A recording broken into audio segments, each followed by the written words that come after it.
What's going on, everybody? This is John Jake Gaming on the mic here, coming at you with a brand new episode of the NCSL here on the college football revamp with the most updated stuff possible. And I am here and we are excited about this upcoming episode that we got here. Opening week, there is always something special about opening week here, is that there is infinite possibilities. There are 126 teams in college football revamp, and they are here, all of them with a special opportunity to try and win a national championship. So in this episode, it's going to be an action-packed episode that we have going on here.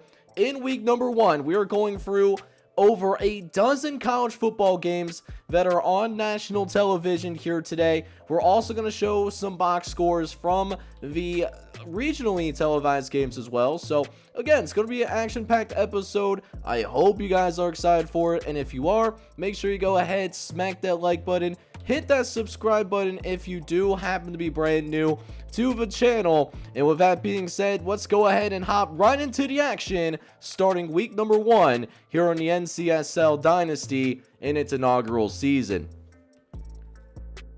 So with that being said, we are going to get things started with the inaugural NCSL season. We jump into the Thursday night action. We got Utah taking on Utah State. Utah coming in ranked number 20 in the country, trying to take on their perceived little brother in the Utah State Aggies for the Battle of the Brothers trophies. That is for the State of Utah annual rivalry game, as Utah, they will score the first points of the season courtesy of Anthony Brooks, who gets that touchdown pass from Willie Branford.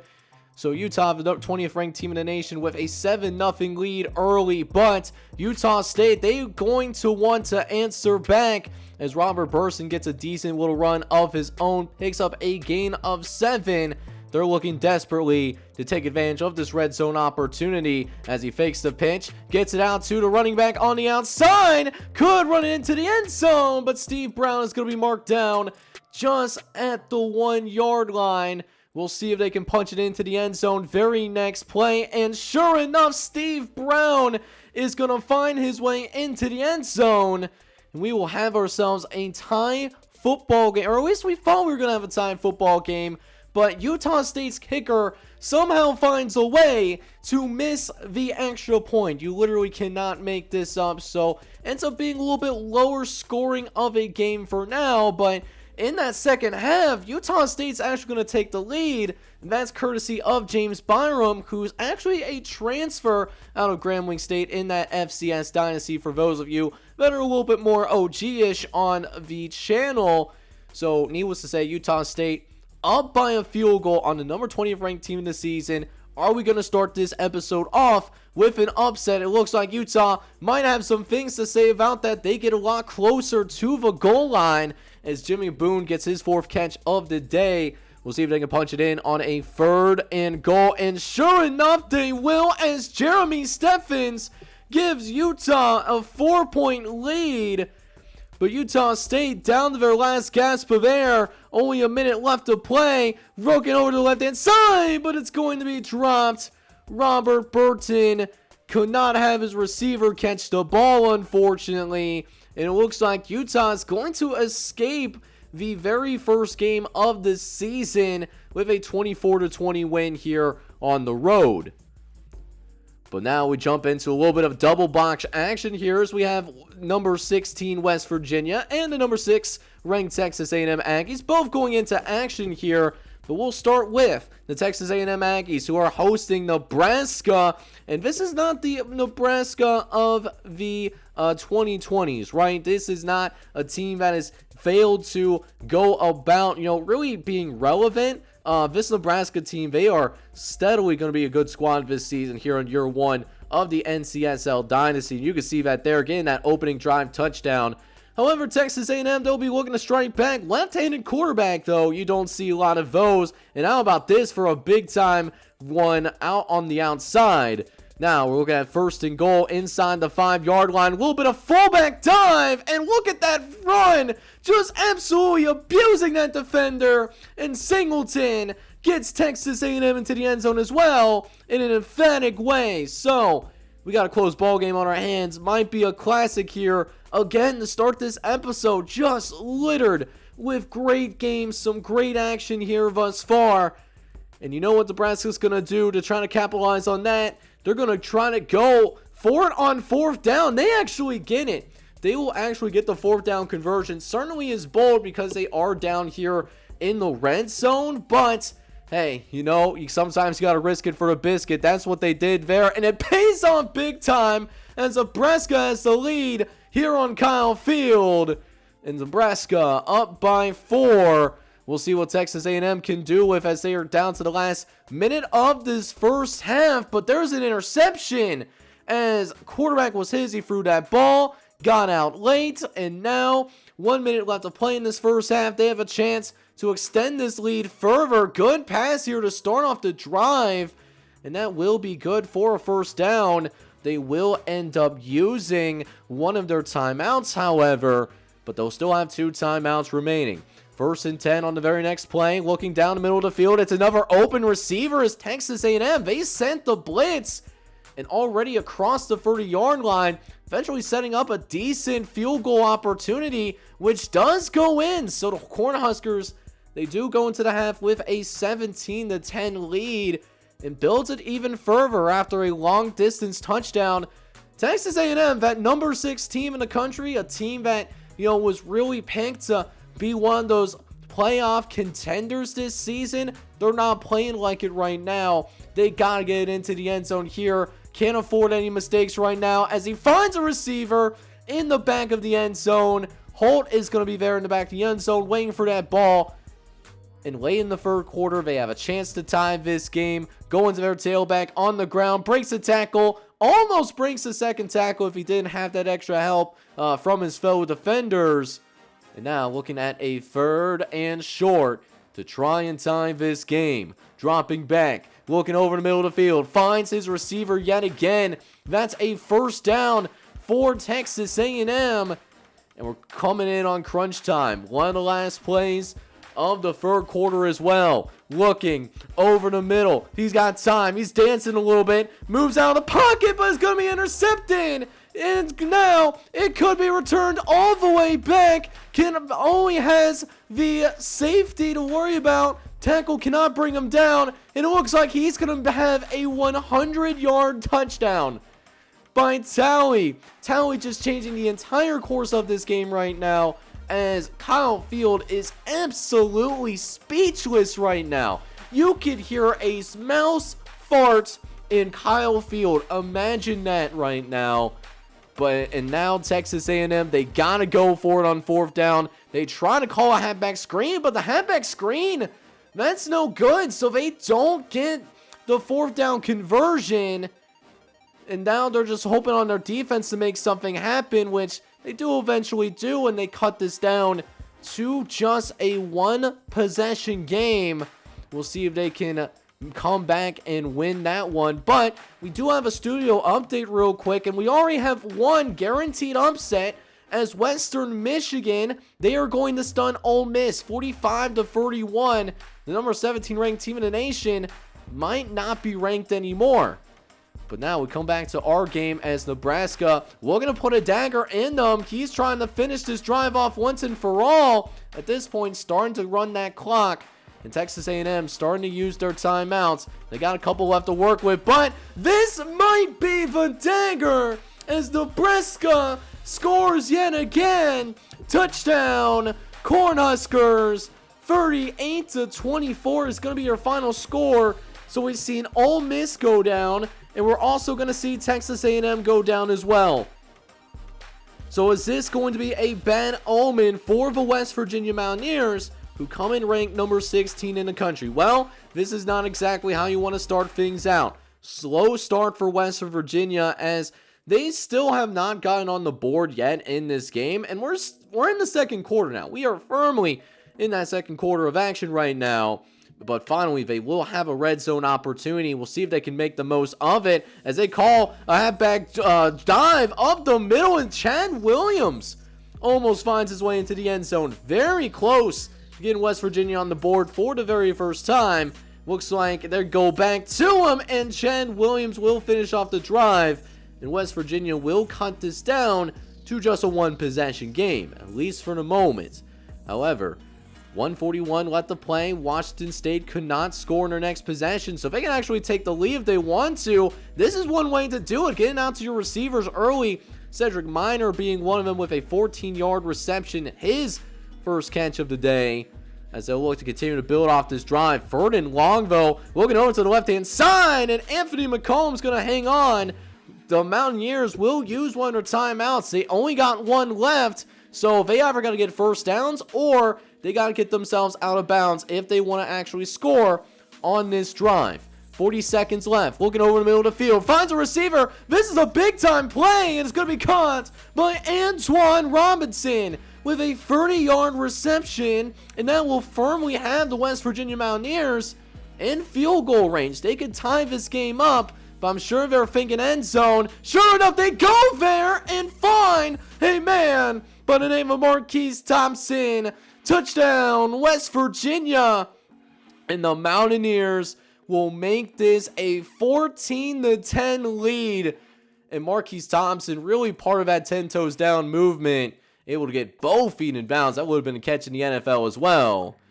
So West Virginia does have the lead, at least for right now, but it remains a very close game. Just a 1-point difference here late in the third quarter as Washington State looks to strike back, get that lead back on board, and sure enough, we will see that touchdown for Lance Pope. That's his first passing touchdown of the game.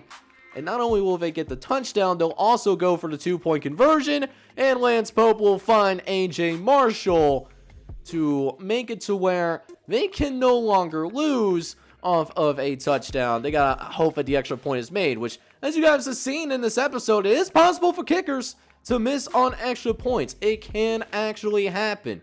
But that being said, West Virginia here in the fourth quarter looking to tie. They got a 3rd and 5. Looking over the right-hand side, finds his receiver. Is that a 1st and goal? Yes, it is. They will just barely give it to him. That is Jake Sanders with the catch. And now it's a 1st and goal again. Triple option. And it's going to be a run in the end zone. Touchdown, Mountaineers. Williams pile driving a defender into 4D. And now a tie ball game, at least for right now. But Washington State scores a big touchdown throw off screen. And the Mountaineers, they need a little bit more love to force overtime. 2nd and 2 coming up. Dropping back. He's got a clean pocket. Cleaner as a baby's bottom as Antoine Robinson gets another reception. A big-time reception. Had that 30-yard grab earlier. As West Virginia in striking distance now. Looking towards the right-hand side. He's got a receiver. He finds his way into the end zone. Touchdown, Bruce Christensen.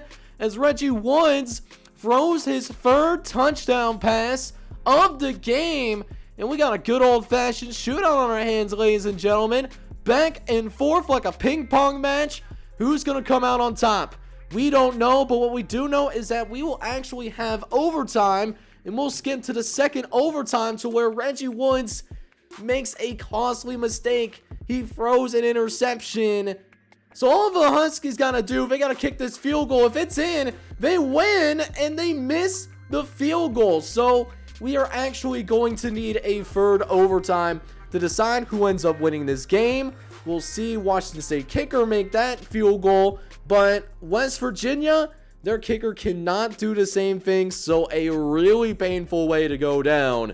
But sure enough, Washington State will score the upset, winning by a final score of 41-38 in this classic. But now we'll go ahead and check in on the Rocky Mountain Showdown. Rocky Mountain Showdown being a standalone game, the only nationally televised game being shown on the 3 o'clock Eastern slates as Colorado looks to turn itself around. You know, we know they're bad luck, but maybe in this new universe they can be a little bit better moving forward, as Travis Parker, man, showing off his speed and mobility. He's going to open up the scoring with a rushing touchdown. Colorado State, however, will answer right back with a throw over to James Walker. So could be in for another shootout here as well. Tie ball game here at 7 apiece as Travis Walker again looks over to the right hand side. Had Maurice Carter could have been a touchdown, but could not keep his feet in bounds though. That, you hate to see it, but it doesn't really affect them on the scoreboard though. Travis Parker doing a quarterback draw, actually. You don't really see that very often, at least in the NCAA 14 game, even with college football revamp. This is why it's being done, is with that college football revamp. But Colorado's looking good, man. Up 21-10 here in the second quarter. Looking to build on that lead even further as Mr. Carter, tell me, where have you been? It's going to make it just third and short. Won't be shocked if they try to run it right up the gut. Sure enough, they go back to their quarterback, and Travis Parker scores again. He scores yet another touchdown. That's his third rushing touchdown of the game himself. Colorado State down big right now. Down by 18. Trying to get something on the board before we go into that halftime locker room, as Dan Johnson was the one that made that catch. We'll see if Colorado State will keep it in the air. They will. Doing a little bit of a screen here, and Mike Kernley actually does pick up a few yards. A little 5-yard gain there. Nothing too terribly fancy, but does help make this a more manageable second down. But James Walker is going to cut this down to just a 2-possession game. And at that point, Colorado State, they're not completely out of it, especially after they get this field goal attempt to go. They're all of a sudden only down by 8, but Colorado will shortly after return the favor. They'll kick a field goal of their own. They did have a little studio update, but it was going to spoil another game later in this episode, so that's why I didn't show it. So Colorado is up by 11 still, and look at this run by Travis Hunter. Oh my goodness, Travis Parker, he's just shedding defenders off of him. He's been a very effective runner today. He was going for that 4th touchdown run. We'll see if he actually thinks about going for it, but instead, gonna try and kill you with the pass in the air, and it's an ill-advised throw. That would have solidified this game for the Colorado Buffaloes, but instead Colorado State with a little room to breathe, but they cannot take advantage, and the Buffaloes will win 31-20 in the Rocky Mountain Showdown. Meanwhile, we actually do get a chance to have a quadruple box. A lot of games that are going to be going on at the exact same time. First, we'll start with Florida State taking on Wyoming. The Seminoles taking on this team from the Mountain West, and Florida State not wasting much time. One of their first drives of the game, Ryan Jones does get them inside the 5-yard line, and this Wyoming defense, well, the entire Wyoming team really does have its work to do. Actually, one of your custom coaches are here, Remy Natalius. He's the offensive coordinator for Wyoming, so he's making his coaching debut here today against Florida State on the road. Maybe not one of the best debuts that you want, but hey, I'm not the one that makes the schedules by any means though.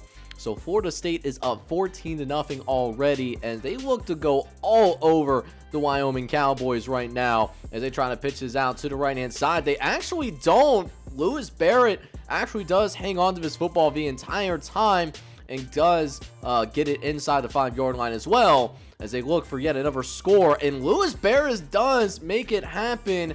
Will not be denied in the end zone as the Seminoles take a 21-0 lead already, as Wyoming will get a long touchdown, so at least they won't be shut out today. But Florida State, they have, for the most part, have really dominated this Wyoming team, which is what you should do whenever you're a major program but not ranked. You got to beat the teams you're supposed to beat, and Florida State right now, they are certainly doing that at the moment, as Barrett does find a wide open Stephen Willis into the end zone. Another touchdown for the Seminoles, making it 28-7. But we will see the work of Remy Natalius finally getting his first red zone opportunity. Calls a beautiful option, and how about this quarterback will not be denied as Terry Collins just bulldozing over a defender himself. So Wyoming, you're not going down without a fight. 14 down by 14 midway through the third quarter. You really couldn't ask for much better for being at one of the worst programs in the country. But Lewis Barrett reminds them who they are and gonna try to put them away pretty quickly now.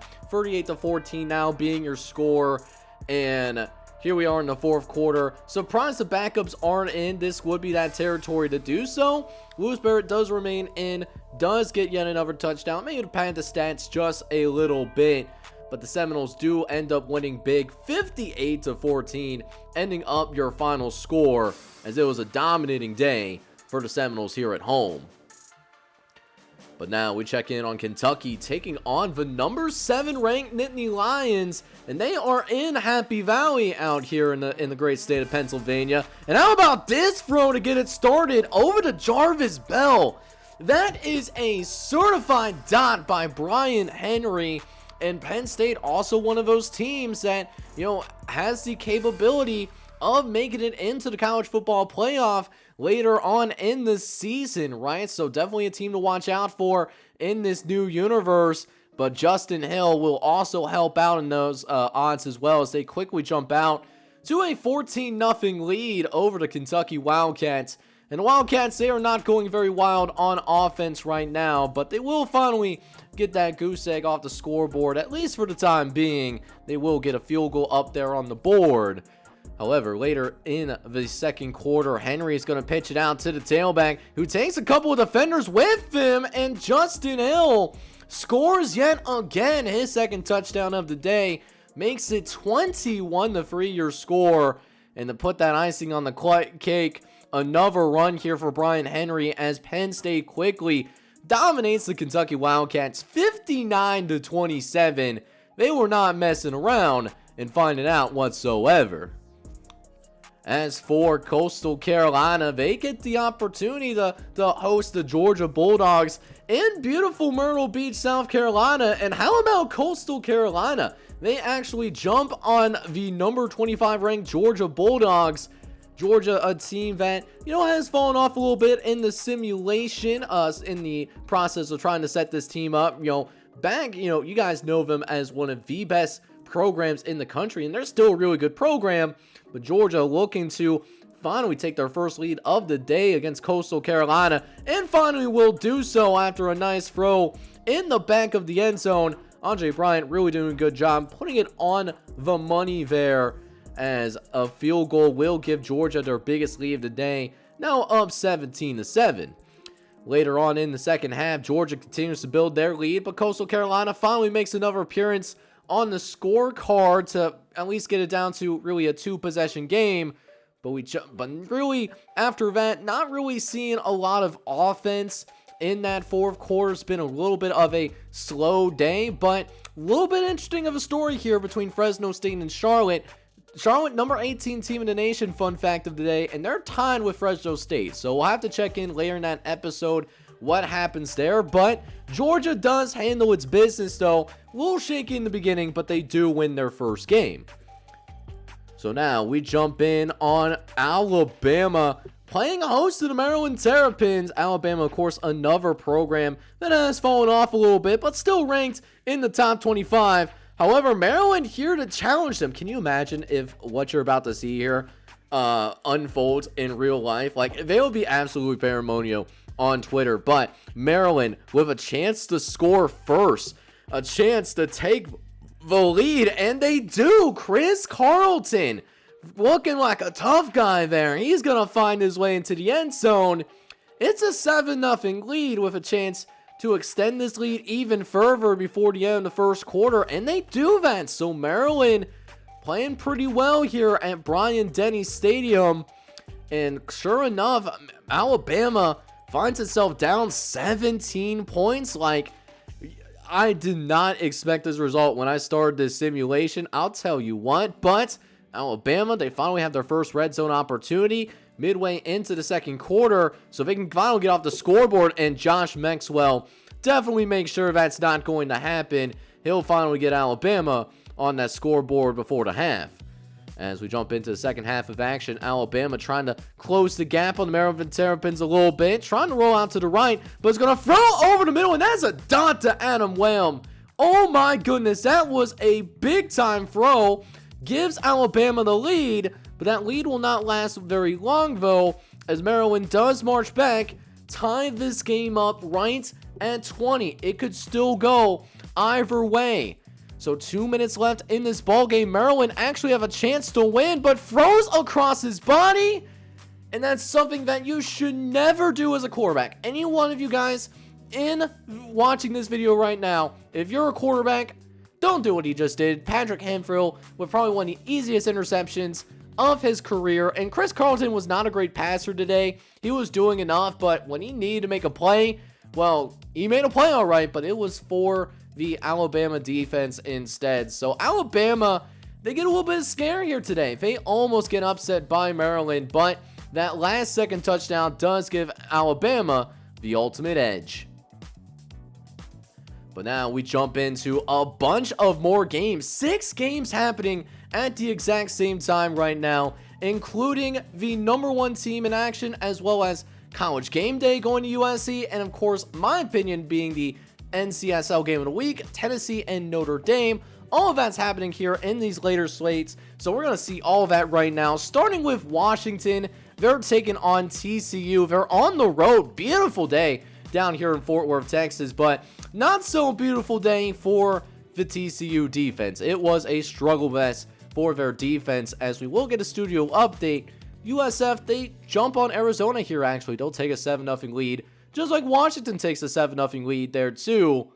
At least until late in the first quarter. They'll get their field goal unit out. They'll hit this 30-yard field goal. And after that field goal, we get yet another studio update. And this time, we actually do see another upset happen. Fresno State beats Charlotte.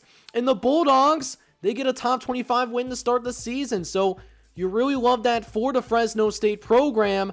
But TCU, they're trying to do the same thing here. Jackson, he is going to get TCU on the board. They got the home crowd behind them. Very nice crowd here in Fort Worth, Texas, but Washington does not necessarily seem bothered at the moment, as we'll see the pitch out over on the left-hand side. Breaks the tackle in order to pick up the first down.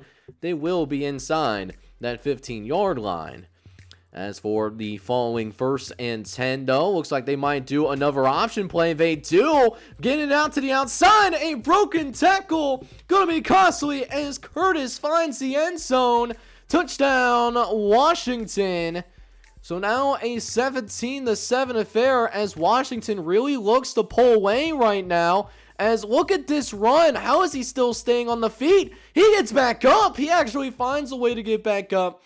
Most of the time in real life, the officials, they would mark that dead, but hey, when it's a video game, you could do whatever you want, I guess. But Washington will use that to finish the drive off, and the Huskies, a little bit of a slower start in that first quarter, but they have really dominated that second quarter of action.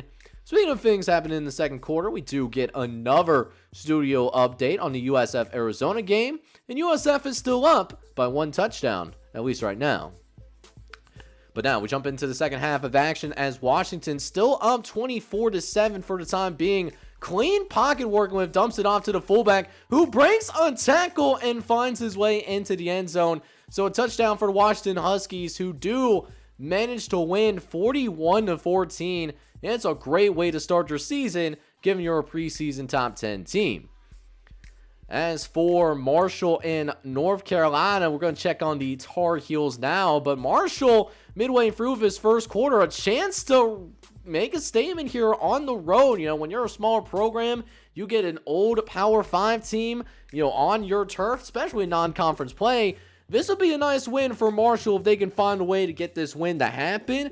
And sure enough, Marshall, they will take a lead into the first quarter. But North Carolina, they're not going to be down and out forever, because the second quarter starts and North Carolina responds right back, almost getting a first down on that read option. Nice little run there by Reese.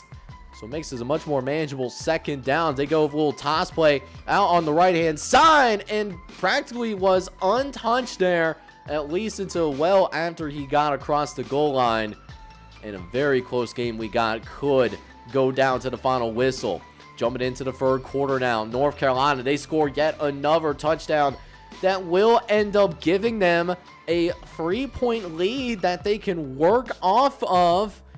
and just trying to close the door, but they starting to have some little bit of trouble in the red zone in terms of finding more points. So North Carolina, they are extending their lead, but Marshall was still in this game, at least until the fourth quarter. Marshall, they just ran out of gas here at the end of the day, just could not finish the job.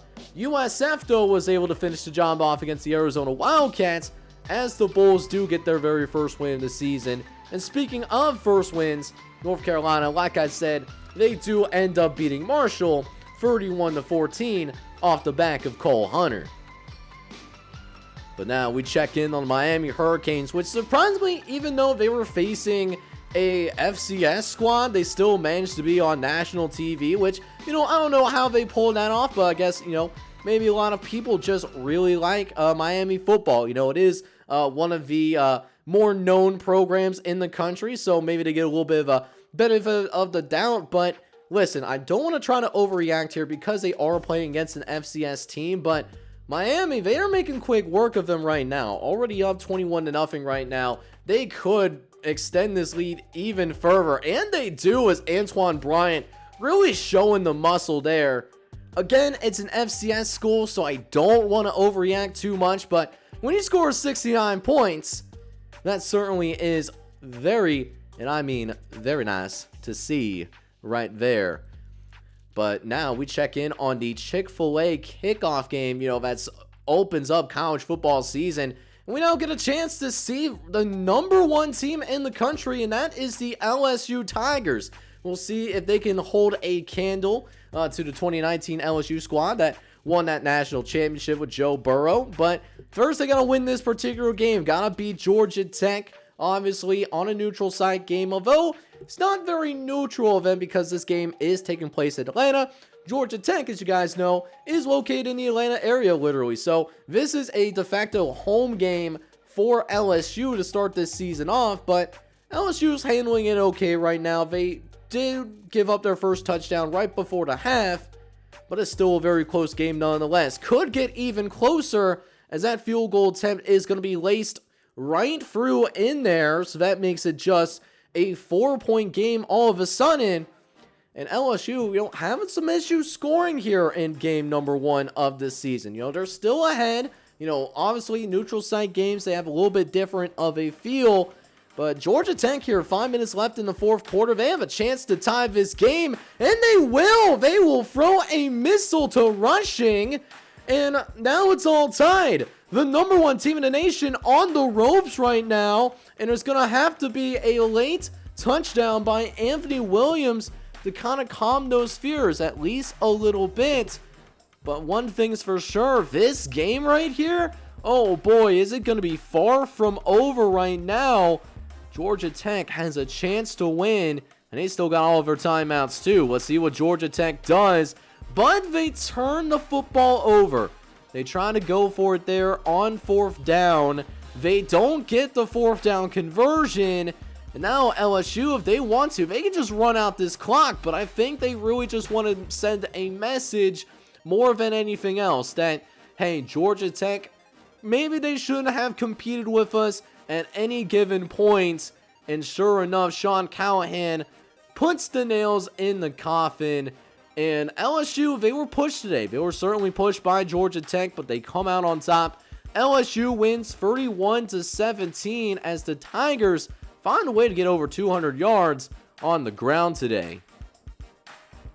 So now we take ourselves over to where College Game Day was here for week number 1, and it's where USC is, the number 3 ranked team in the nation, taking on Virginia Tech. And Virginia Tech also been down in late years, but USC, really a program on the rise. They're a really exciting program to watch. They got some players, man. They got some really good football players, but only up 7-0 after 1 quarter of play. So Virginia Tech putting up a fight as Will Williams somehow gets out of that, gets it to his receiver. His receiver never goes down at any point, and that's a touchdown. Like, how Sway? How do you make that type of play? Such an incredible play.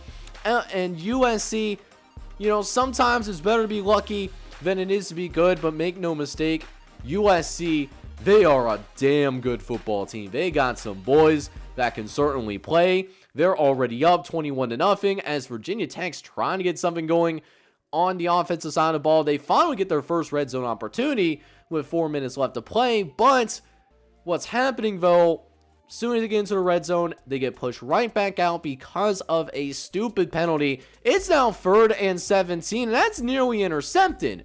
That pass could have been picked off. It's actually very fortunate that they were not, in fact, intercepted. So 4th and 17, they're actually going for it because it's out of their kicker's range. Might as well go for the touchdown in the process, and, well, that might as well just be an arm punt, except there really is no punt because that was a touchback, right? So USC still up 21-0, trying to drive down the length of the field here as Will Williams throws over to the right-hand side.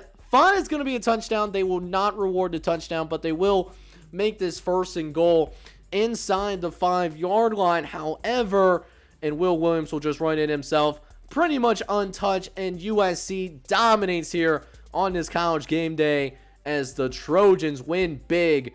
49-17 ends up being your final score in this one. But what we do end up having is the NCSL, or at least in my opinion, the NCSL game of the week here in week number 1, as this is actually the only top 25 matchup that we have here in week number 1. It's number 15 Notre Dame. They're here at home and they're taking on their fellow conference opponent, the Tennessee Volunteers. You know, don't want to say anything too bold here, but Tennessee and Notre Dame, that could possibly be a conference championship preview for late in the season. So going to be very interesting to see how this game plays out. And sure enough, Notre Dame starts off extremely strong. Ed Turner's going to fire a missile into the end zone late in the first quarter, gives them a 10-0 lead. And then we got this beautiful ball thrown over to the right-hand side too. That's Marvin McBride that makes the diving catch. So it looks like Notre Dame, they came to play today. I'll tell you what, nice driving grab there as well. We'll set up this 40-yard field goal attempt early in the second quarter, which will be laced through in there, which does give us a chance to check out another studio update, which has Florida Atlantic playing Michigan. They're in action right now. Number 9 team in the entire country, but FAU's up on them right now. They're up by 14, but jumping back into our game, however, trying to get over to the left-hand side. Tennessee looking for their explosive plays as well. Not only do they not get that explosive play at all, but they turn the football over yet again as Andy Singleton, he's going to be the one that is responsible for that particular interception. And Tim Windrum, he's just having a difficult day today. 3 for 8 with 2 picks. You absolutely hate to see it, but it does give Notre Dame a chance to take the lead. Breaks 2 tackles, breaks a third. Now, no one's going to be able to catch him from behind as Jay Brigham is going to find the end zone, and that will be a touchdown for the Notre Dame Fighting Irish. 20-0 being your score. Look at this run. Breaks a tackle, breaks another one. That is a man that is determined to find the end zone, and that's exactly what we saw there. So now 20-0 being your score as Tim Landrum just in some deep trouble right now. Just can't get anything going on the offensive side of football at this moment.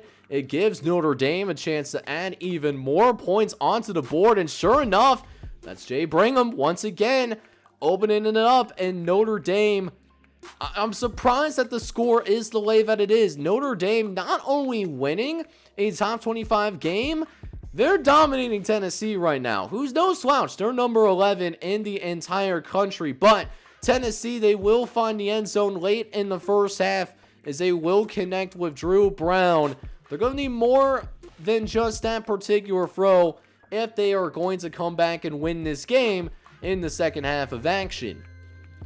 So now we jump into that second half of action as Notre Dame, they start their second half of a field goal. So 30-7 is your score, but Tennessee, like I said, need those big plays if they wanted to make this a more competitive football game. And that's exactly what we get there. We start Tim Landrum throwing a big time ball over to the right hand side, just puts a beautiful amount of touch on there, even so much as the receiver breaks a tackle there too, so that does at least make this a 2-possession game. But after a field goal, it's now it's only a 14-point game. They don't even need the 2-point conversions anymore. And in the fourth quarter, this can now go either way. Ever since Notre Dame went up 30-7, we've seen the Volunteers respond with 20 unanswered points. This could go in either direction. Matter of fact, the Volunteers have a chance to tie. 4:17 left, going for the end zone, and it's incomplete. It was a 4th down that they needed. They don't get it. That's a big deflection there. However, Notre Dame cannot get the rest of the time off the clock.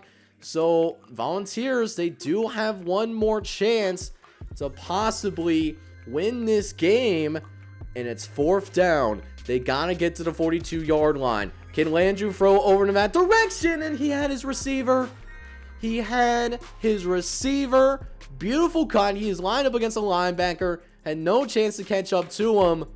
But it's not enough. Notre Dame hangs on. They beat the number 11 team in the land, the Tennessee Volunteers, by 1 score. So we only have a couple more games left in this episode. One top 25 team that's ending up playing at the moment. That's the Baylor Bears, who are ranked number 13 in the country. They are opening up on the road against the Minnesota Gophers. Definitely enjoying that new little stadium of theirs. They were playing in the Minnesota Vikings stadium once upon a time. But, you know, their stadium's here now, and it is certainly ready, as Baylor is trying to show that they can live up to that number 13 national ranking that sits by their name right now. And it starts with trying to get this win on the road. They got a nice opening drive going though, and certainly finding the end zone as well is a nice way to do that, making it 7-0 to get things going.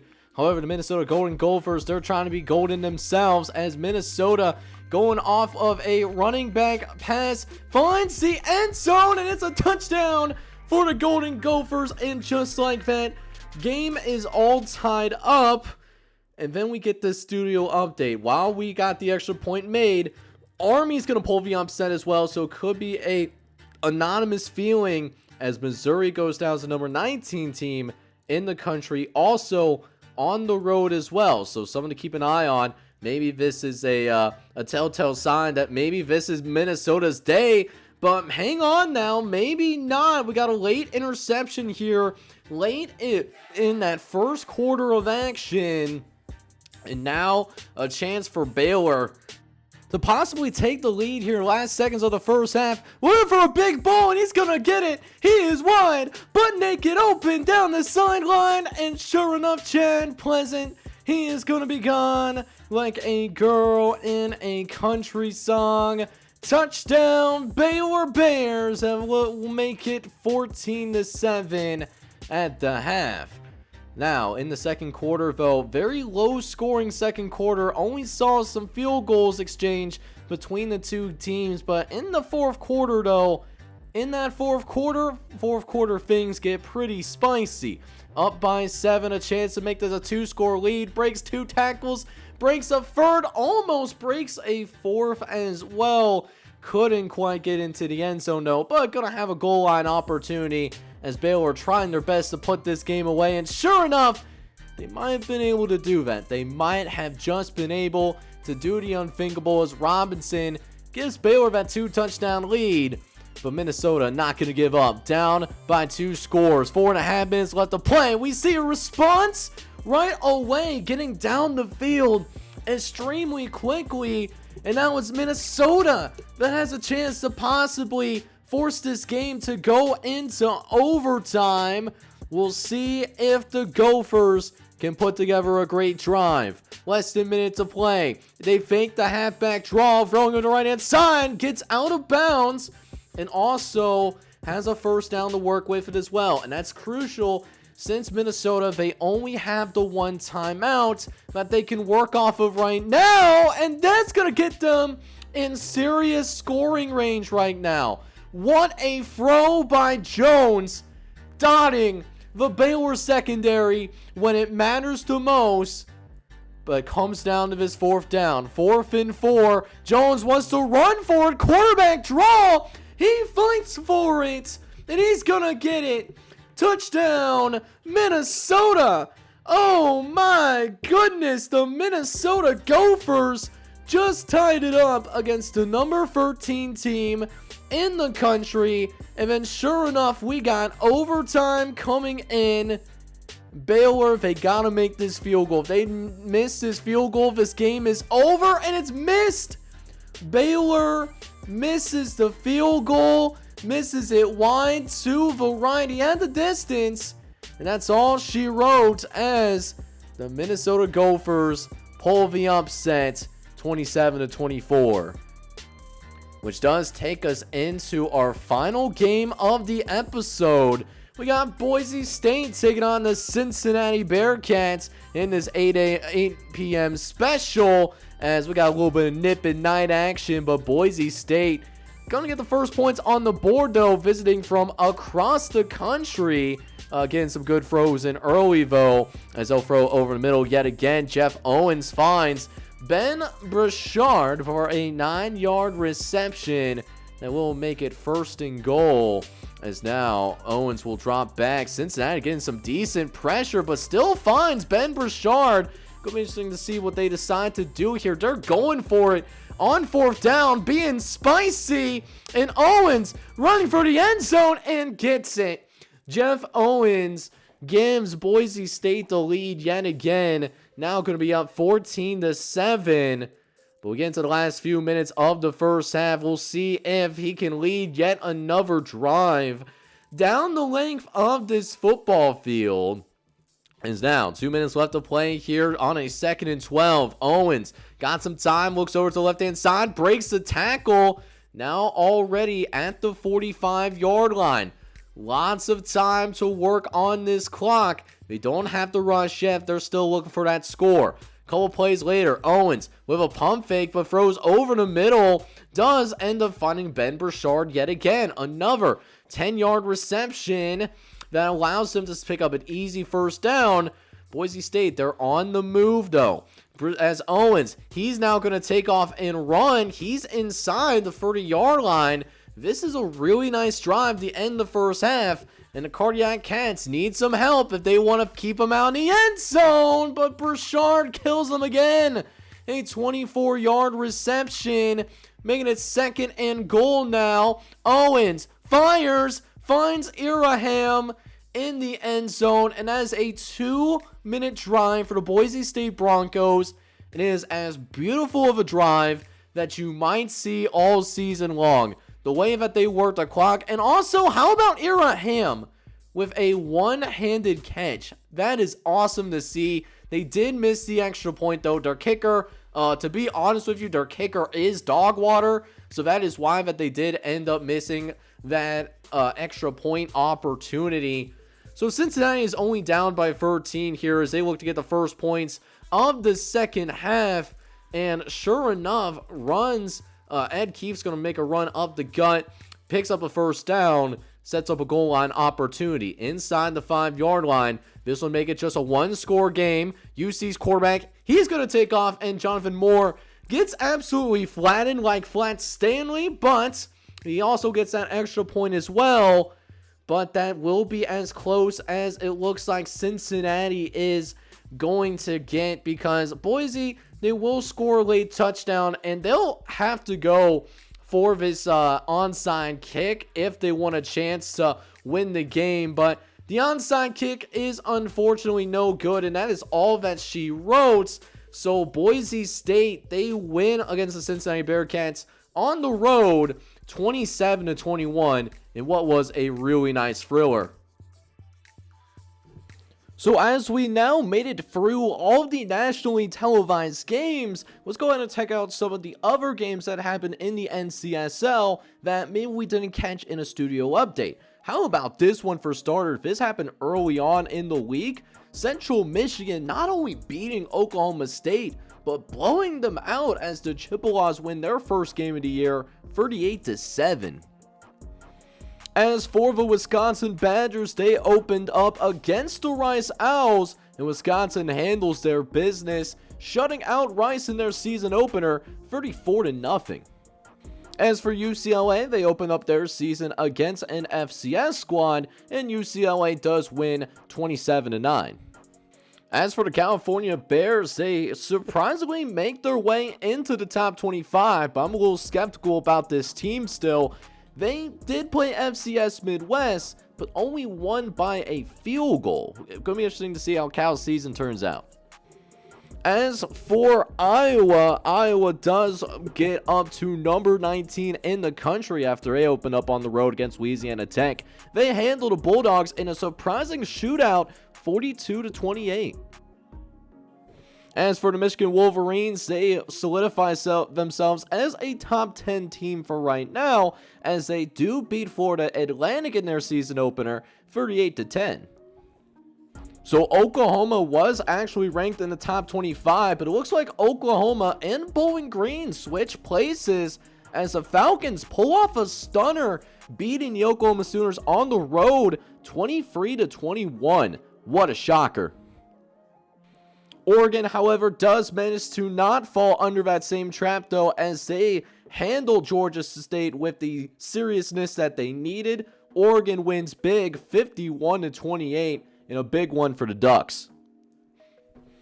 And to round out the notable games that we did not get a chance to watch here in this episode, Arkansas, now number 9 in the country, after a 38-7 win in their conference opener versus the Tulane Green Wave out of the Bayou Division. So this is what the top 25 is now looking like after this opening week of the season, and we don't really see a lot of changes, at least in the first 9 or 10 spots. We do see Oregon move up a couple of spots though. Notre Dame, probably their biggest jump of the week though. They had a 30-23 win over the Tennessee Volunteers, and rightfully so. Tennessee only falls a couple of spots. I thought that made a lot of sense. Texas A&M, they lose Nebraska by a couple of touchdowns, so they fall 8 spots to number 14. Utah's up 5 spots after their win in the Battle of the Brothers rivalry game versus Utah State. Auburn's up 5, even though they were on bye. Alabama's up 5 after a win versus Maryland. Nebraska, however, jumping into the top 25. They're now number 18 in the country. Iowa's up 5 to number 19. Army also in the top 25. Good win against Missouri. Georgia moves up 4 after their 17-point win on the road to Coastal.